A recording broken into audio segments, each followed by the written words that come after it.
Hey guys, welcome back to my channel. It is your girl Ruby Red. For today's video, I wanted to talk about a brand new platform that I have seen a lot of other creators post about, so I had to go ahead and check it out for myself.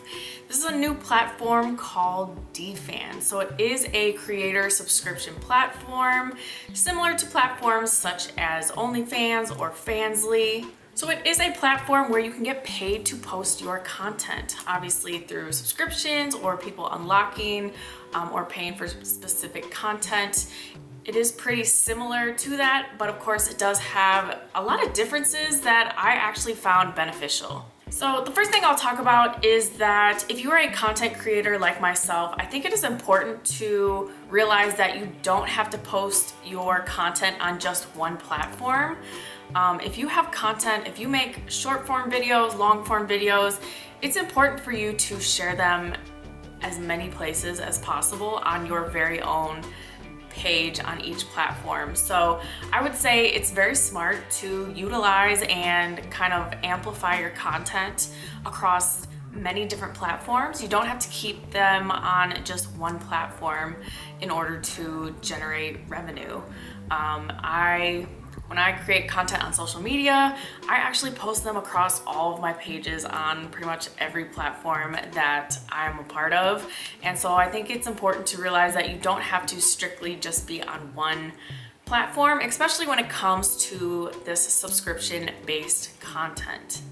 Now, a lot of you know I have been on OnlyFans for several years. It is one of my streams of income, along with social media and a lot of other things that I do to generate income. But there are some difficulties or downsides to the platform, I would say. But I have seen some benefits or some plus sides of having DFans, which is a similar platform to OnlyFans that I think kind of just makes the process a lot easier and a lot smoother for the creator as well as the fan.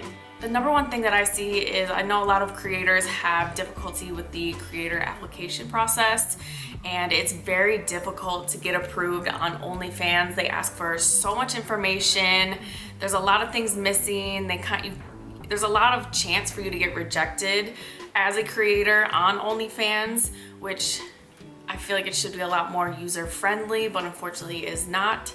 What I have found is that on DFans, it's a lot more of a smoother and quicker process to get approved as a creator. And it just allows the whole process to be approved to move along a whole lot quicker. You know, I'm big on, any platform that I'm on, I want it to be user-friendly. And I feel like DFans' approval process was just a whole lot smoother, less hassle, and easier for anyone to get approved. The second thing I noticed is that OnlyFans does have a lot of restrictions as well as a long processing time when it comes to withdrawing your income from the platform. Some countries or regions also incur some high fees when it comes to withdrawals, and that is not the case with DFans. With DFans, they allow withdrawals with USDT. There are also very fast speed withdrawals, so it's less of a processing time. And there also is no minimum withdrawal limit, so you don't have to reach a minimum amount to withdraw your income. And I think that's important to have like a no minimum type of restriction, because especially when you're first starting out, you might not meet certain minimums when you're starting out as opposed to when you've been doing this for a long time. So I do think that is an important feature. The third and probably one of the biggest, I'd say, downsides of OnlyFans is there are a lot of content restrictions.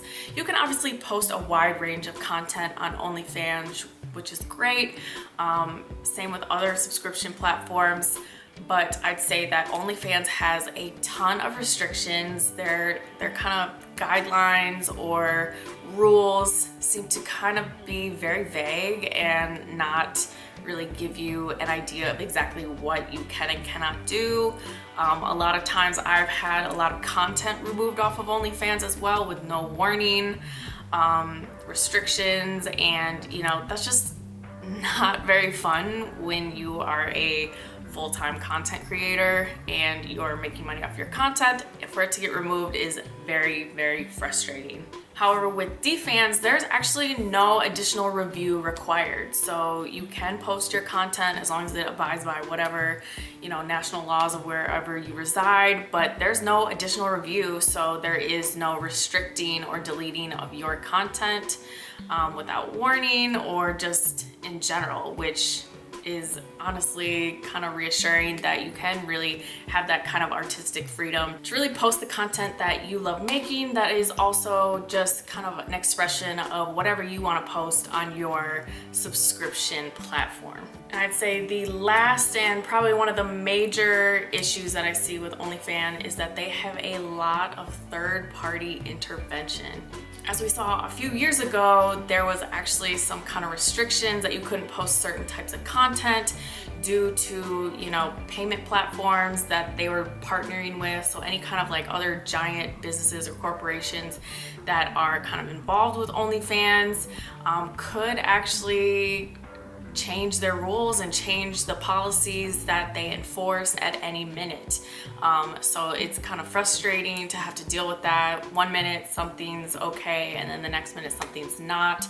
It's very frustrating as a content creator to kind of keep up with all of that, as well as kind of have your platform and your content be restricted due to new policies all the time. Whereas DFans does not have that. They don't have that additional type of review process like I talked about, and that means that they are friendly to adult content, which is important for any adult content creators. So you won't have that risk of your content just being taken down, your account being banned just based off of what you choose to post willingly and whatever content you want to make. It's good to know that on DFans you won't have those type of restrictions, because I think it is important that you are able to post the content you like and that there aren't other big companies that get a say in what content you can and cannot post on the platform that you choose to post on. So overall, I do see a lot of great benefits to DFans. It is a platform that is a lot more user-friendly. It is a much more smoother, easier process when it comes to being a creator, joining, as well as the whole payout process, withdrawing your money, as well as a freedom to really create the content that you want to create without having to worry about outside factors, third parties, and different policy changes to your content, to the restrictions, to the rules. It's just a much more creator-friendly platform. But like I said, it is good that you can create your content and post it on multiple platforms. I think that is something that is smart to kind of maximize your revenue, your income. And so it's really up to you to decide where you post. And of course, DFans does welcome creators from all over the world. So no matter where you are, you can join their platform and start creating content for your subscription-based platform. If you would like to learn more information about DFans, you can click on my link in the caption below. Be sure to check that out. Also, if you're looking for any other of my platforms, I have links to those in the caption as well. Please comment and let me know what you think of this video. If you're a creator and you've had issues with OnlyFans, I think it would be a very beneficial thing for you to join DFans and really check out the platform as well. Don't forget to subscribe to my channel and click that bell button so you can be part of my notification gang. Thank you guys so much for watching.